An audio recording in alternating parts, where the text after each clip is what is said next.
The U.S. Mexico border is experiencing a surge in migration with crossings exceeding 300,000 in December 2023, the highest monthly number in over 20 years. Now, this influx, primarily from Central and South America, the Caribbean, and even China, has overwhelmed resources at ports of entry.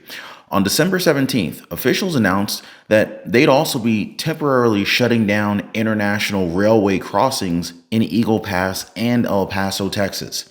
Now, officials are saying that the number of migrants illegally crossing the border in some locations, it's increasing so significantly that they need to divert resources from ports of entry to be able to handle the influx. Arizona Governor Katie Hobbs, a Democrat, said in a recent news release that the decision to close the port in her state has led to an unmitigated crisis in the area and ultimately put Arizona's safety and commerce at risk. Then, of course, we've got Alaska Governor Mike Dunleavy. He said that he wants to spend $1 million per month in order to send state guardsmen to the United States-Mexico border to help Texas officials in their fight.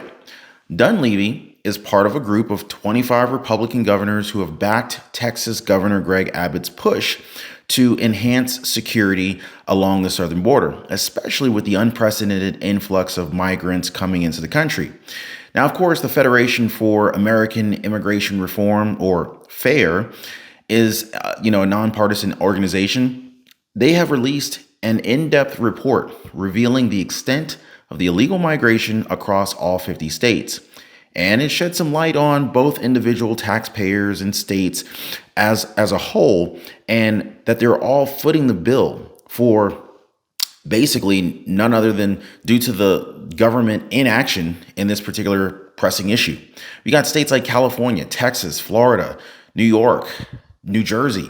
They had the most illegal aliens as well as the most illegal migrants into the cities who also have children living in the United States. Now, before I get any further, all I ask of you guys is please take a second, drop a quick like for the video. I totally do appreciate that. It really means the world to me. And I just want to thank you guys for always sharing my videos. You have no idea. It definitely helps out the channel a lot, and I do appreciate your support. Now, most importantly, we're going to explore the complexities of this particular crisis, from its economic and from the social impacts to the legal fight over whether Texas can actually seize control over the borders. So definitely stay right there, guys. And of course, the latest one to send the National Guard to Texas, Utah, with Governor Cox announcing that the state will be sending law enforcement to the border. So definitely check this one out. In the statement, Governor Cox says that open borders threaten our national security, and if the president and Congress won't solve the influx of people and drugs, well, then states have to step up. Governor Cox visited the border earlier this week.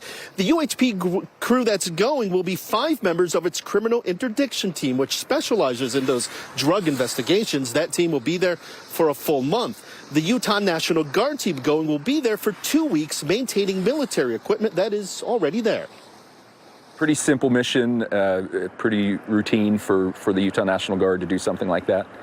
And it's exciting for us because anytime that we get to go and actually do something rather than train to do it, it's exciting for us.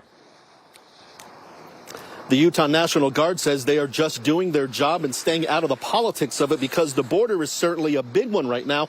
Texas's governor has been sending migrants to cities like New York, Chicago, and Denver, saying other states need to know what it's like dealing with the huge amount of people crossing the border. Now, for a lot of people, this makes sense, as the army should be used to defend our territory, not make war somewhere else, right?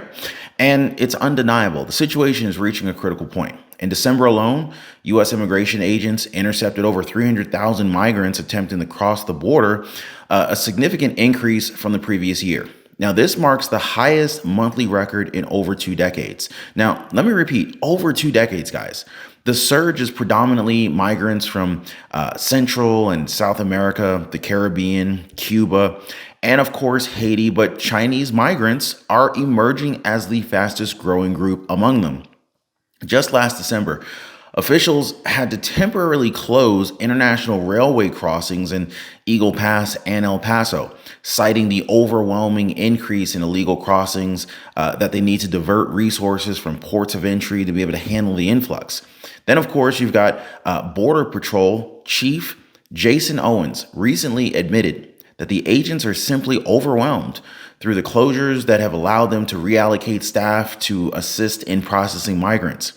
But these measures, they do come at a cost, with local officials basically saying that the port closures are having a devastating economic and personal impact on communities.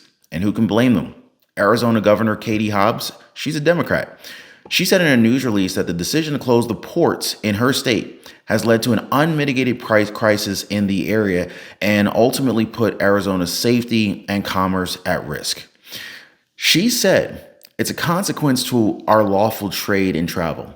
Everybody's feeling it right now.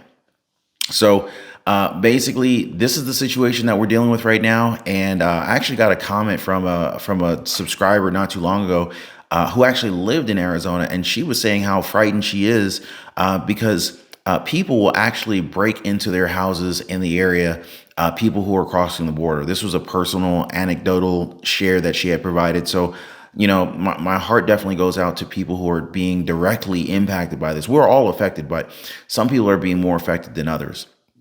Now, as you guys heard, the numbers are staggering. Over 300,000 attempted crossings in December alone, the highest in over 20 years.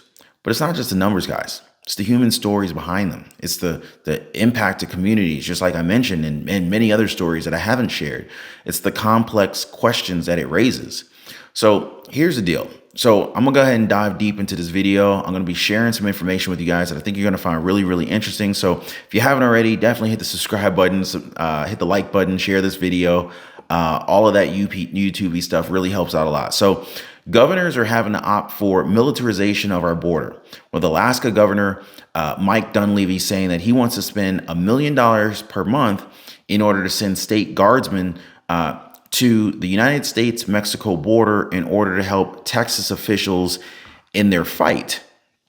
And this says a lot. This definitely says a lot. Now, I asked my veteran uncle about this, and he said, what he said was that he just kind of wants to remind all service members, both past, present, and I guess even future, that it is your duty to not follow unlawful orders.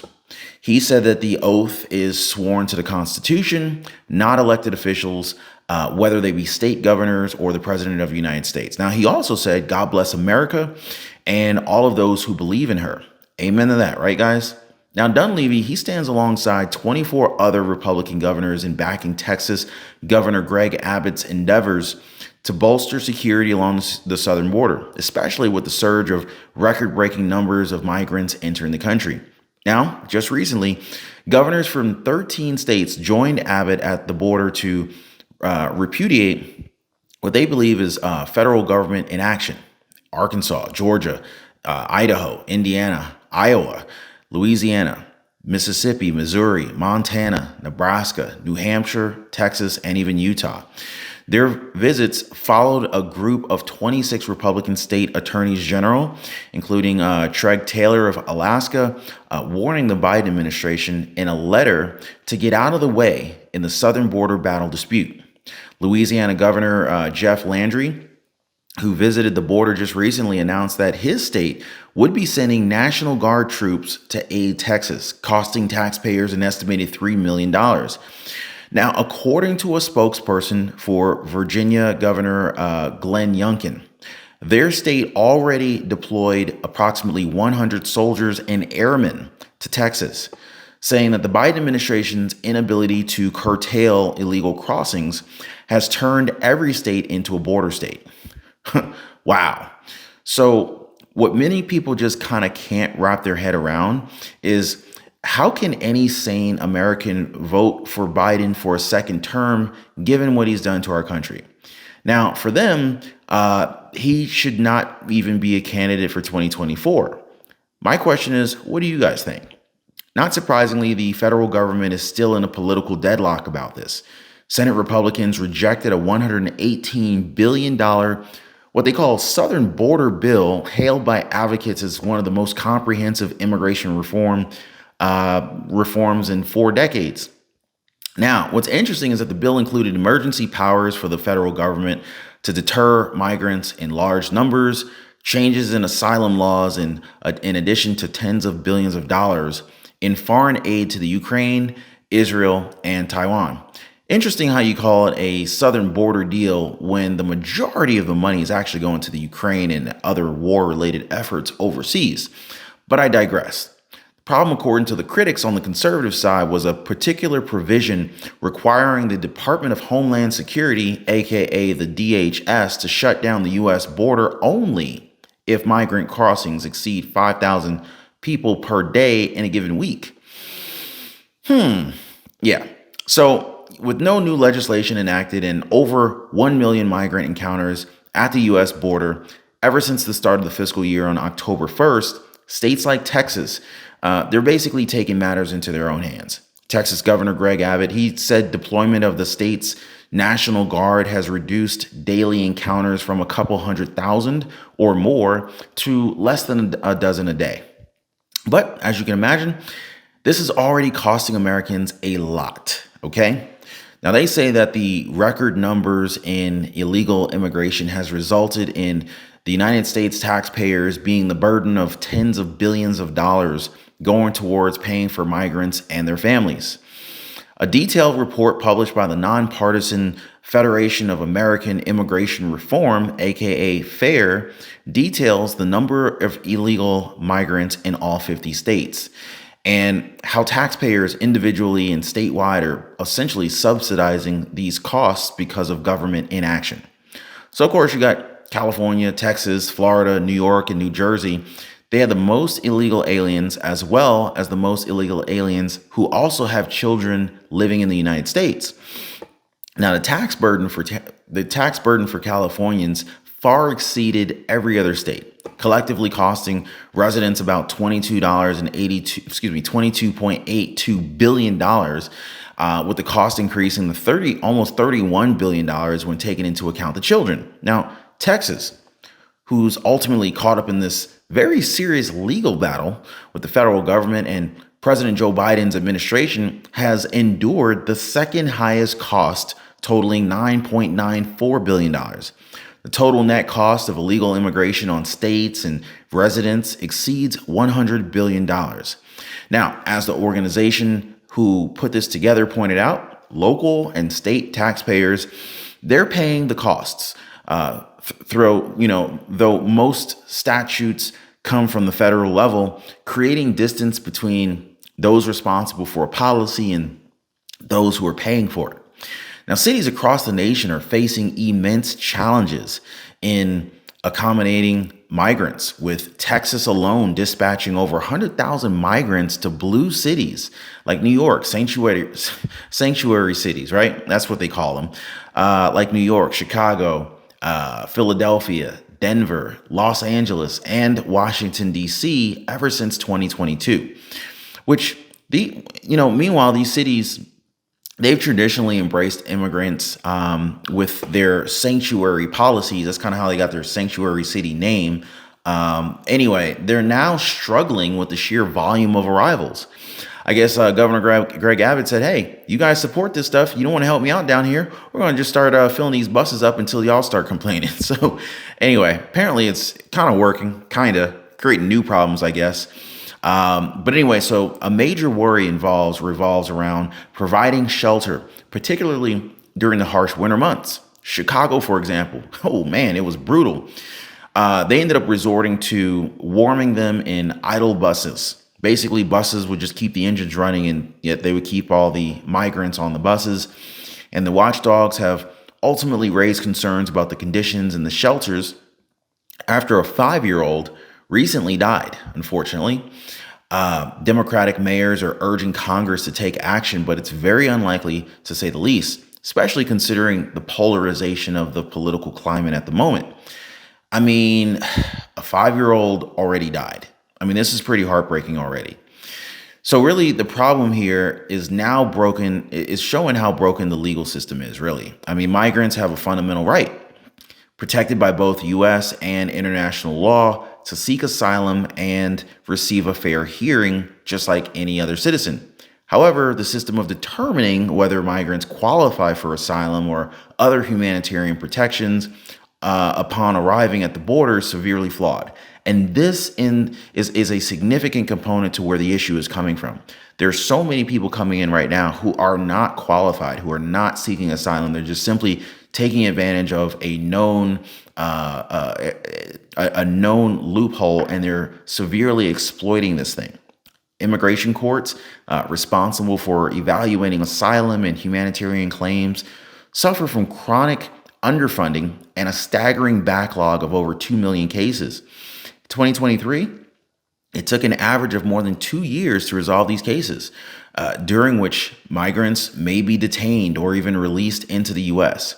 The situation not only potentially encourages more migrants to attempt to cross the border, but it also fails to uphold the U.S.'s legal and moral obligations for asylum seekers. Now, many migrants have to navigate the complex process alone, as there is no guarantee that they're even going to get legal representation. Immigration law is notoriously complex, second only to the U.S. tax code, and some migrants might not even speak English. So go ahead and add that to the list of complexities. And so, as you can see, this state of affairs is really unsustainable. However, the proposed bill in the Senate, it does very little to address these systemic issues. Instead, relying on broad authority to turn away migrants during periods of high demand. Any meaningful reforms really have to strike a balance between ensuring migrants are they're not returned to danger as required by law, and ultimately streamlining the process. Now, one possible solution is to allocate additional resources to surge resources to the various steps of the process in the interest of speeding it up. Now, this could involve hiring and deploying more non-law enforcement personnel trained to evaluate asylum claims, as well as increasing the number of immigration judges and court staff. Now, this is one way. Providing legal representation to migrants can also theoretically help streamline proceedings for all parties involved. So my question is, what do y'all think? The legal system is broken, but how do we fix it? What are the potential solutions, and what are the trade-offs that could possibly involve? Drop your thoughts down in the comment section down below. I really look forward to reading what you guys have to say. As always, appreciate you guys hanging out. Thanks for dropping a like for the video. Thank you for sharing these videos, and I'll see you on the next one. Take care.